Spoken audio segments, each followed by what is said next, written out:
Record. Hi, everyone. While you're waiting, please go ahead and look at this slide. This right here is going to be the link to this presentation. So if you type this in, this will actually give you the link to the slideshow where you'll have access to all the links and everything like that. Make sure you brought your old lesson plan to look at. You'll be utilizing that during this session. Go ahead and exit out of full screen share mode and then mute yourself and have your video on.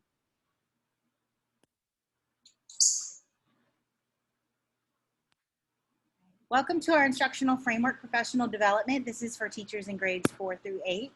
And this PD specifically focuses on using the IWCS instructional framework for teaching and learning in a virtual world. I'm Melinda Hodgkiss, the instructional coach for Smithfield Middle School.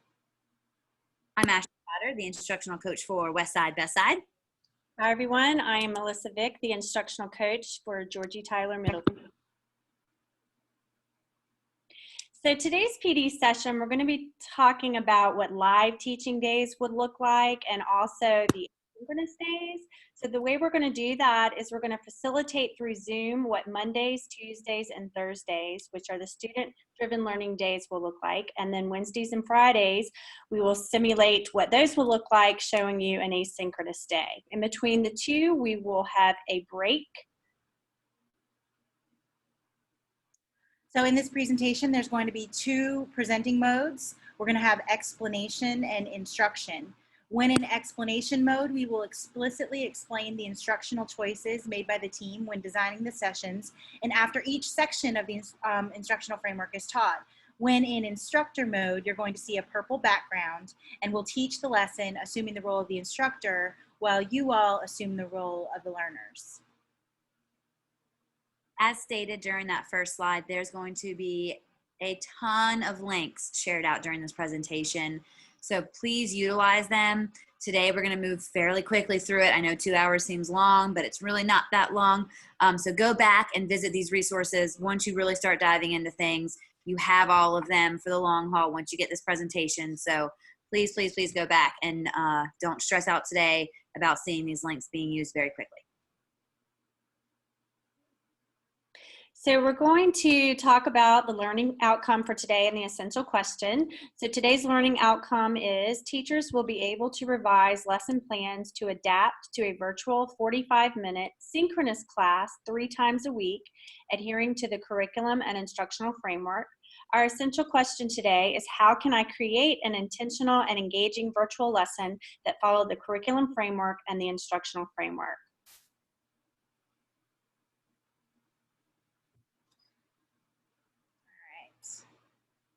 So as Ms. Vick stated, this lesson centers around the essential question, how can I create an intentional and engaging virtual lesson that follows the curriculum framework and the instructional framework?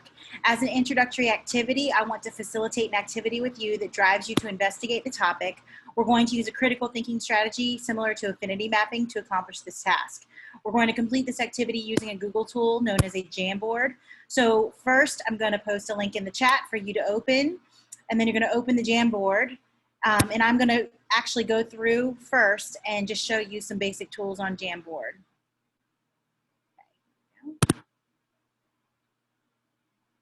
All right, so Jamboard works in frames. So you see up here frame 1 of 6. So there are 6 frames. There's 1 frame for each grade level. In order to get you thinking about the topic, what we would like to do is we would like you to use sticky notes to answer this question. What do you feel are the barriers to creating virtual lessons? Now there's some great interactive tools on Jamboard. On this left navigation panel over here, you have a pen tool, your eraser. Right now we're using the selecting tool. What we're gonna focus on today is using the sticky note. And the way you add a sticky note is you open the sticky note, you can change the color, you type your answer, and then you click save. And then when you click save, your sticky note will pop up on the Jamboard. So for the first part of the activity, we're gonna ask you to think of as many barriers that you can in creating virtual lessons. You're gonna take 3 minutes to silently add ideas. And at the end of 3 minutes, we'll come together for the next part of the activity. So open the link in the chat box and we will begin the next part of the activity when the 3 minutes is up.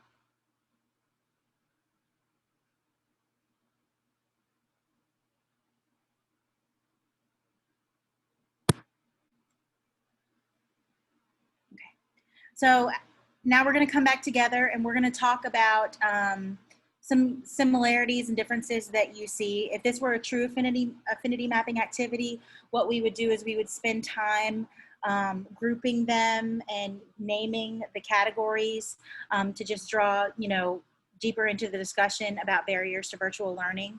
We are hoping that throughout this presentation, some of these barriers that I see on the board will be addressed in this presentation. The other ones will be used. The coaches will take this information, and this will help drive our instructional decisions as we decide on what topics can best help our teachers moving forward this school year.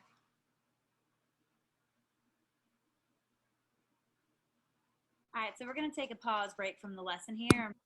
We're going to try to chunk this up. So we're going to talk about the why behind what we just did during the essential question and learning outcomes part.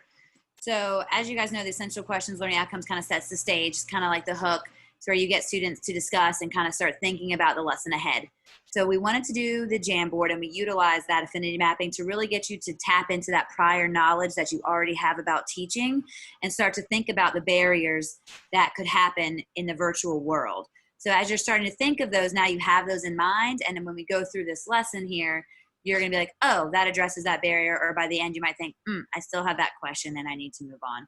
So we also used, I'm saying student-friendly language because you guys are teachers, but you're students in this case. So we use the teacher-friendly language to kind of write that learning outcome using the word virtual, curriculum framework, words that you as teachers are familiar with when kind of creating this learning outcome.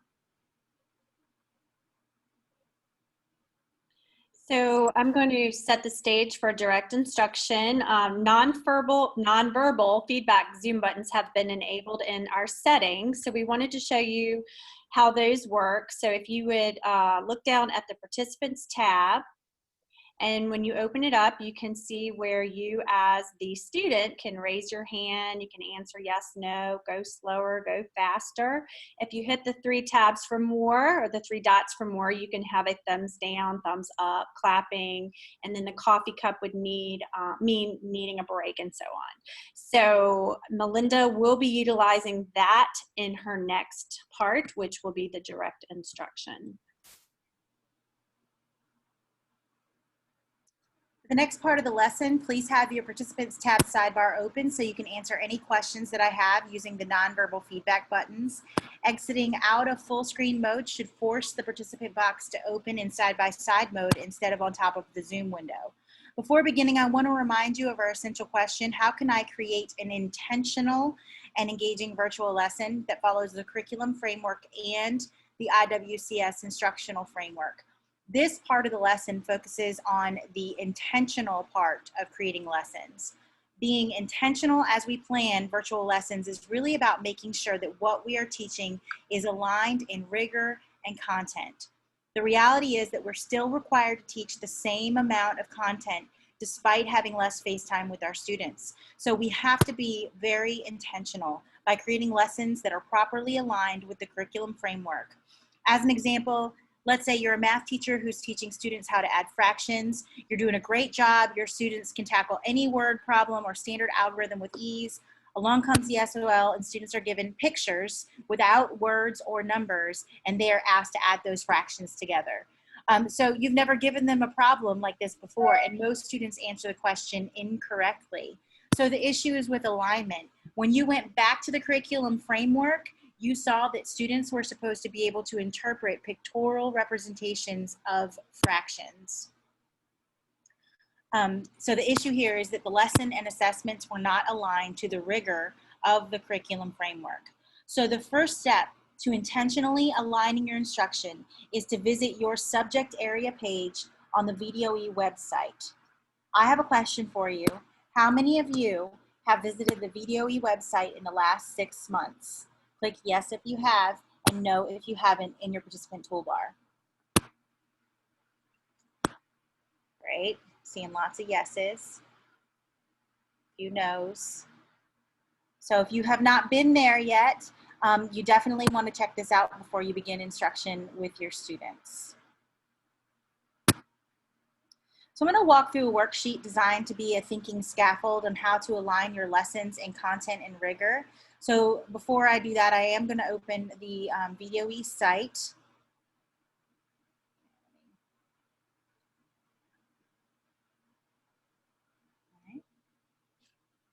So if you were to just type VDOE into the Google search bar and go to that website through that, it's going to take you to the VDOE homepage. The link that I provided in this document actually takes you straight to standards of learning and testing, which is where you need to be to access your curriculum framework. So the different parts of the website are on this left pane, and on the right side you have your different subject areas. So you would go to the subject area that most pertains to you. So for my sample aligning activity, I'm actually going to use 5th grade science. I think I accidentally clicked on the wrong one. Here, science. There we go. So we're on the science one. And I picked this for 2 reasons. One, I love science. Science is awesome. I taught science for years. But also because we are in a crosswalk to full implementation, I wanted to point out why it's important to make sure that you read the whole top part of the webpage when you go there and not just scroll down to the bottom. What a lot of people want to do whenever they get to the curriculum framework is go to this table where they know the standards of learning and curriculum framework is already laid out in the testing blueprint. And since I'm currently using 5th grade as an example, I would just open this PDF version and there's my testing blueprint. But you need to make sure that you read the shaded blue area, because in here there's a superintendent's memo with some very important information. So that would be located here.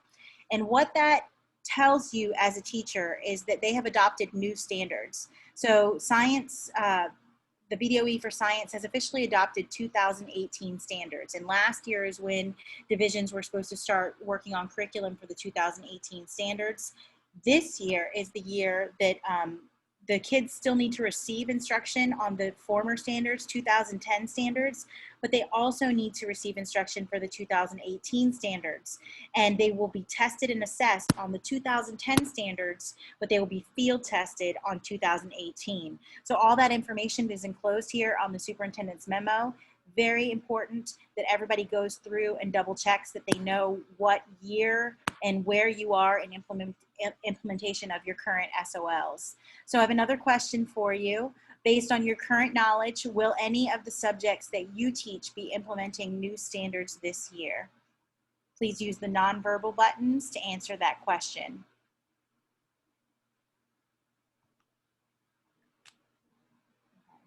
If you don't know the answer to that question, please, please, please make sure you go to the VDOE website to double check what year you should be implementing in your classroom. So I'm going to go back to the presentation.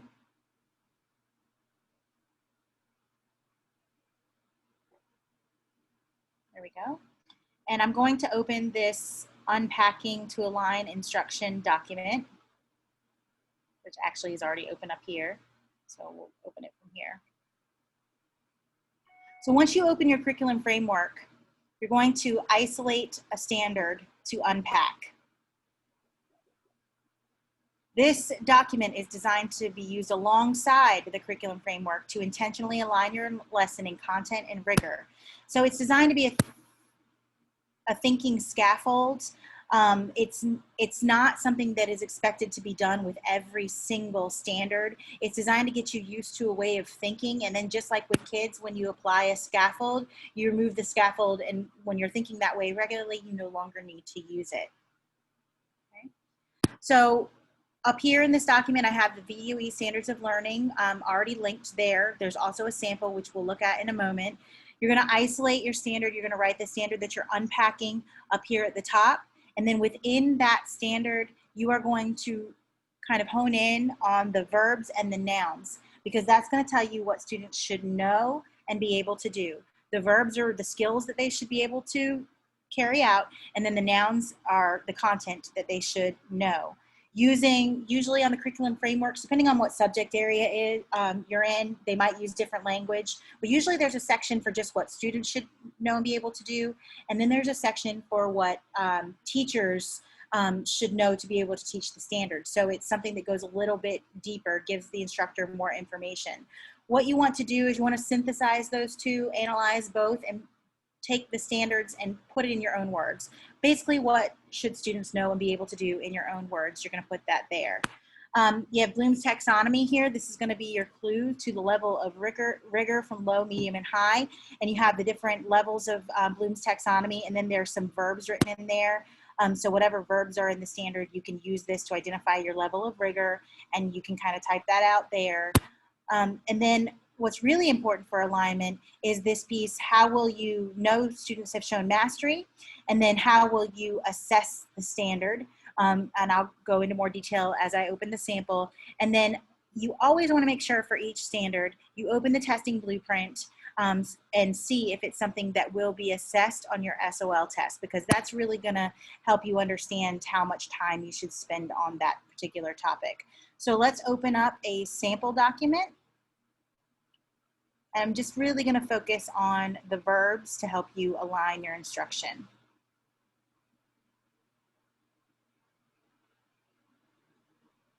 All right, so here you can see that I've selected the standard SOL 5.6. I'm in the 5th grade curriculum framework. I'm using 2010 standards because that is assessed this year, so it definitely needs to be taught. I've done some color coding here. I've put the verbs in yellow and the nouns in pink. So I see the verbs in this standard are create, interpret, label, and describe. And the nouns, they need to know about models of the ocean floor, and they need to know about the major features. So I got this from this part: create and interpret a model of the ocean floor and label and describe each of the major features. I got that part from the essential skills, knowledge, and processes.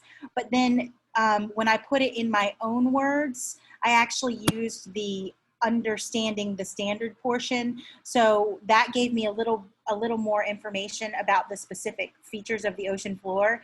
On the student side, it just said features of the ocean floor, but the actual names of the features, that came from the understanding the standard section that was written for teachers.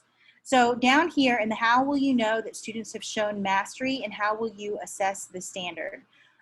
This is where your alignment often goes off. When you unpacked the standard, it said that they want students to be able to label, describe, interpret, and create. So when I'm thinking about my learning targets and how will I know that students have shown mastery, I need to provide opportunities for students to label, describe, interpret, and create in my classroom. If I fail to do any one of those, then my curriculum is not aligned. So this would be my general activities when we're teaching, but then how will I assess the standards? So when you give them summative assessments at the end of each unit, you need to assess the student's ability to create, label, describe, and interpret. You need to make sure you provide all of those opportunities when you're actually instructing and teaching these things to the students, but also when you're giving the summative assessments to see if students truly know what they're supposed to know from the SOL. So when you do all of that and make sure all the verbs are accounted for in your learning targets and all the verbs are accounted for in any of your assessments, when you do that, you will truly have an aligned curriculum. So this part of the lesson really focused on the intentional part of our essential question. Our future instruction will be geared towards the engagement piece.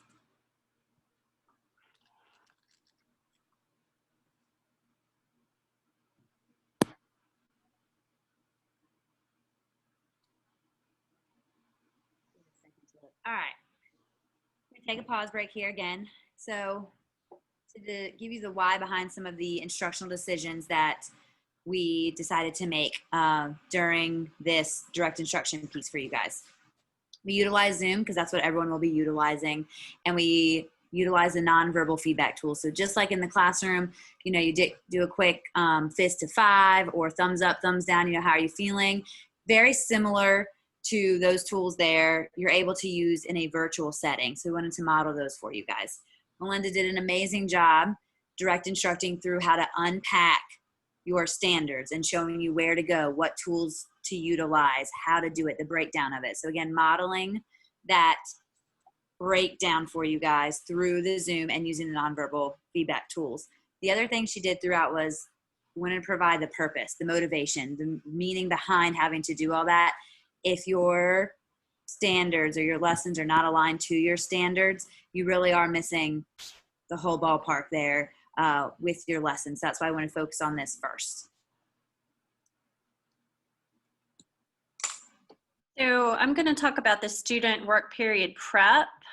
So we talked about, well, Melinda talked about the VDO website and how you can test your verbs, test your lesson plans to make sure that they're aligning with the VDO standards. So what we're going to do right now, we're going to utilize what she just taught us. You're going to take 5 minutes on your own to review the sample lesson that you brought with you today.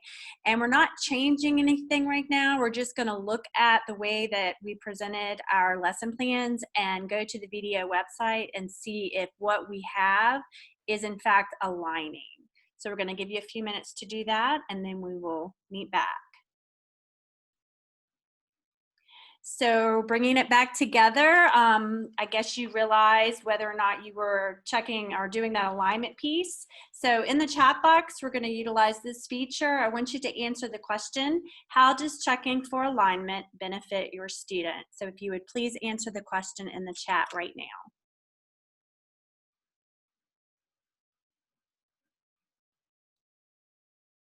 Okay, we're getting some good answers. Thank you for sharing.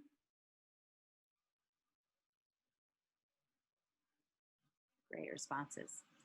All right, we're going to move into the next section of our student work piece. So as just stated, if you can have the most engaging lesson in the world, but if it's not aligned to your standards, it was all for nothing really. So that's why that was the first part of your student work period, is really to hone in on those standards. Now we're going to narrow down the funnel a little bit. So let's look at some pedagogy that would go along with virtual teaching. So how you're going to do that is you're actually going to be utilizing what they call the cyber sandwich. This is an Edu protocol. We're just going to use a little teeny piece of it. But what's awesome with how we're doing this is when you click right here in the link, and Melinda will be sharing that in the chat for you, it's going to force you to have a copy of this cyber sandwich template automatically. It's in your drive. You can utilize it from now here on out for the rest of the year. So it's amazing. All right, here's what we're going to do. Once you have your copy, we're going to go ahead and get you into breakout rooms of 2. You're going to have a partner in your breakout room. One person is going to be kind of named like the captain in your breakout room. Decide when you get in there who you want that to be. And they're going to share out their template. Again, they can make a copy another day, but they're going to go ahead and share out the template now so you guys are working on the same slide deck. You will then decide who's going to be student A and student B. And you're going to have about 5 to 8 minutes to go ahead and read your article. And you're going to put down any findings, any quick things, anything that really stick out to you from your article on your slide 2 or slide 3. And again, I'll show you what this slide deck looks like in 1 second. After you've read your article 5 to 8 minutes, we'll kind of put out a broadcast to you all through the Zoom to say, hey, at this point you should be moving into slide 4, where you're going to use, and I guess that's a great time for me to pull this up now, essentially like a Venn diagram, to take both of your articles. You're going to paste down your important parts that you put, and in the center there, you're going to see similarities, because those are really going to be, if it's in this article and this article, it must be money for virtual teaching. Once you've opened up your force template, and this is, apologize, internet is taking a minute here. You will see these instructions again on the first slide. So this is really important, because in virtual learning, you really want to give kids multiple ways to get the instructions. So while we wanted to force you guys to have a template of this, we also wanted, when you get in your breakout rooms, for you to have those instructions again to go back and reference to. Okay, this really is taking a second here. Welcome to virtual learning.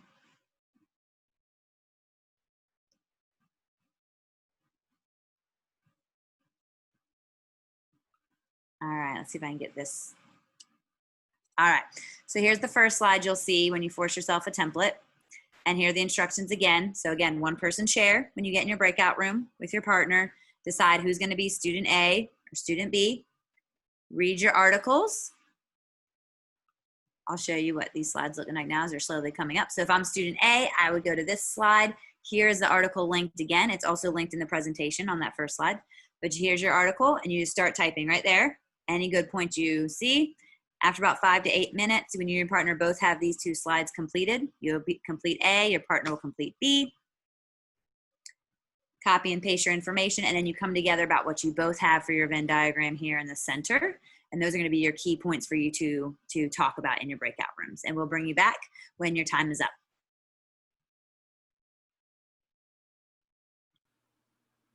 All right, so hopefully you guys had great discussions inside of your breakout rooms. Again, if you were doing this, we've got like 70 some people in a session, but if you've got, you know, your class of 20 or so people, definitely you can join those breakout rooms and kind of pop in and hear what those kids are discussing and see what they're talking about. And of course, they can share the slide deck with you if you were to force them to have this template just as we did, and you wanted to give the students feedback. You say, hey, go up, share it with me, and then you would have access to kind of how they did in that activity.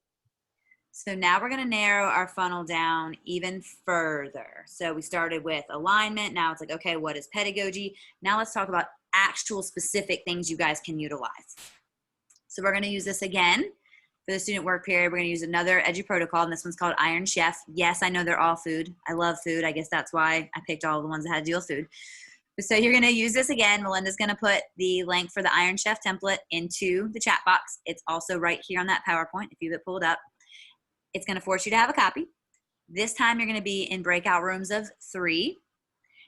Same thing. Once you join your breakout room, you are going to designate a captain to go ahead and share that slide deck with everybody in the room. So you all have a template for later use, but you are all going to be working on one single template for this activity. Everyone is going to edit one of the 3 slides. So you decide which slide you guys are going to work on for their team. You also need to open up this Wakelet right here. Melinda's going to link that again.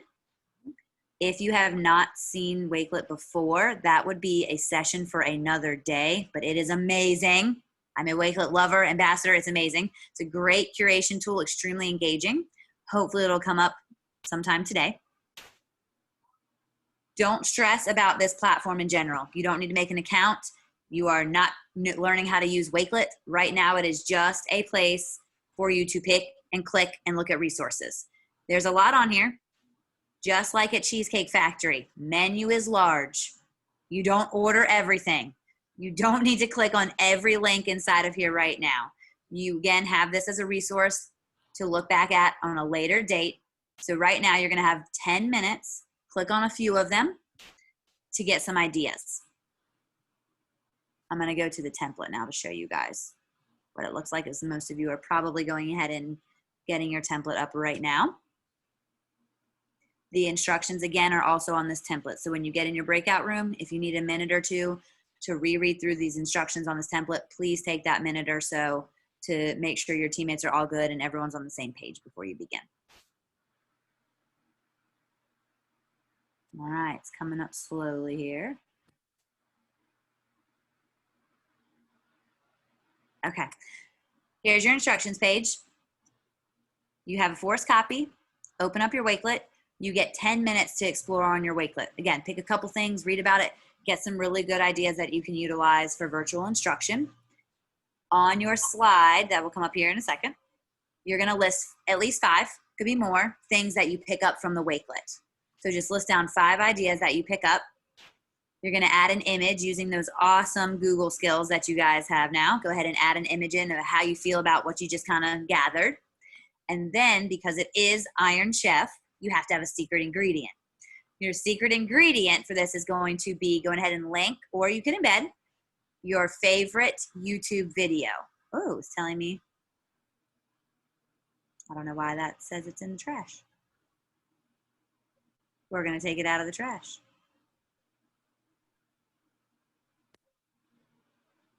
Okay, it's no longer in the trash. All right, so you are going to then add for your secret ingredient on your slide over here, your favorite YouTube video link.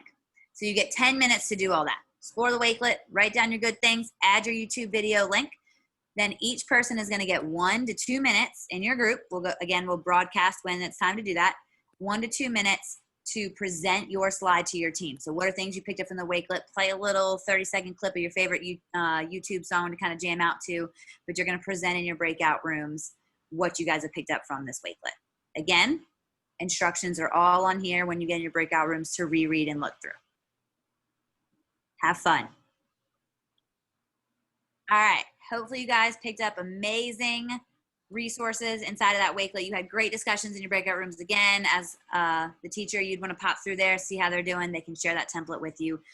Go back to this resource. We know it's a short amount of time. Go back, look at it again when you have time, and definitely utilize that template. It's amazing for collaboration in your classes. The activities that Ashley facilitated were included as a part of the student work period for our instructional framework. Depending on where you are in instruction, the student work period can be independent, it can be collaborative, or teacher guided. Student work periods allow for instruction to be more student-centered, which research shows increases student learning and engagement.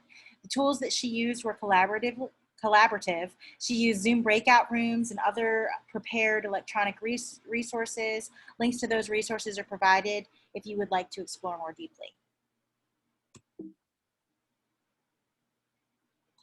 So how are you feeling about creating virtual lesson plans? We have embedded a poll everywhere, which will allow you to go in and let us know how you're feeling. So take a look at the pictures on the left sidebar, and we will give you a second. That will be also put into the chat where you can link directly to that.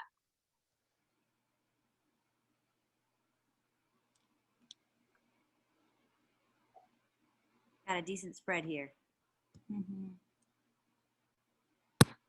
All right. There we go. Okay. So for the debrief, we wanted to kind of bring everybody together. We really want to get that feeling again, just like you were in a classroom before everyone leaves. You want to get them to think, okay, how are you feeling? How's it going?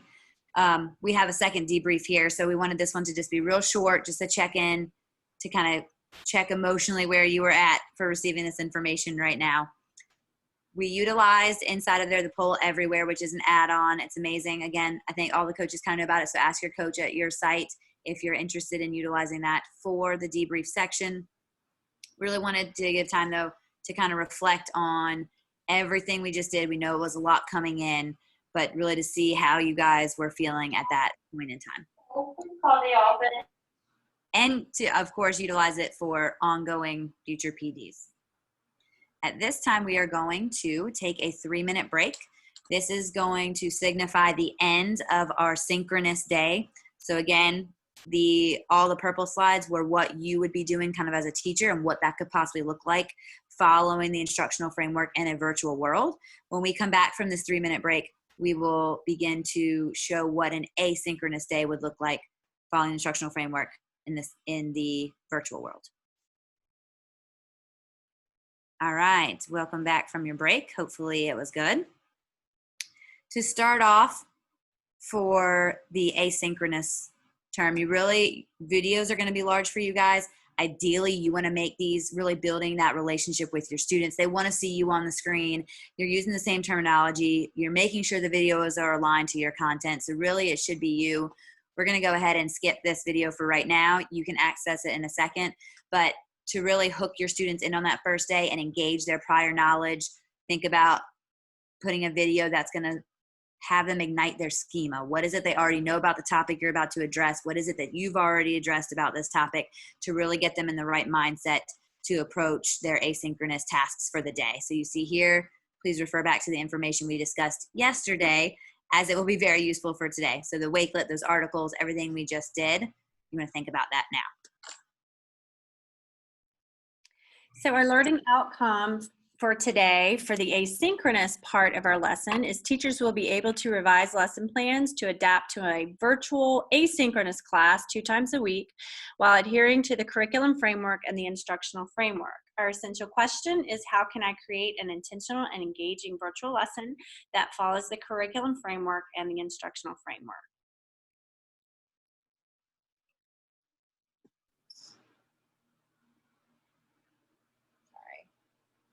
Okay, so this begins the student work period for the asynchronous day of learning. You're going to watch the video whenever we actually start the student work period. You can go back and watch the video, and that's designed to ignite your thinking or activate your prior knowledge. You're going to use information from the previous day's lesson to help you to complete the activity. Everyone was asked to bring a lesson plan. You already addressed some potential alignment issues in a previous lesson. We'd like you to take some time to begin to revise your lesson plan for virtual learning. Consider what virtual learning tools might improve your lesson. For this simulated asynchronous day, you're going to revise your lesson using the virtual lesson plan template. I'm dropping a copy of that in the chat, so you can click on it and then you'll have a copy for your own, and you can actually revise the lesson plan you brought according to that those lesson attributes. You may mute your video and your microphone. If you have a question while you work, you may unmute and share video if you need assistance from a coach, or you can just share, you can share out loud, or you can type a question in the chat box and we'll be happy to help you. While you're working, you can use any of the resources that we have discussed today as a resource. All students will report back in about 15 minutes for a debrief. Are there any questions about what to do? You may begin. All right. Hopefully you guys were able to utilize and really dive into the tools that we gave you today when you just looked at your lesson plan to kind of put that virtual twist on it. But obviously this is just an introduction. So we're just dipping our toes in the water of what the instructional framework and virtual lesson planning really entail. So each site and coach are going to continue to work on this. I know you're probably feeling overwhelmed right now, but don't let that get to you. We will continue this work and we'll continue to learn and progress through this virtual world. For our debrief today, we have prepared a Google form that will be placed in the chat box. So if you would just grab that at the end of this presentation, and you can fill that out after you leave, that would be great. It is greatly appreciated.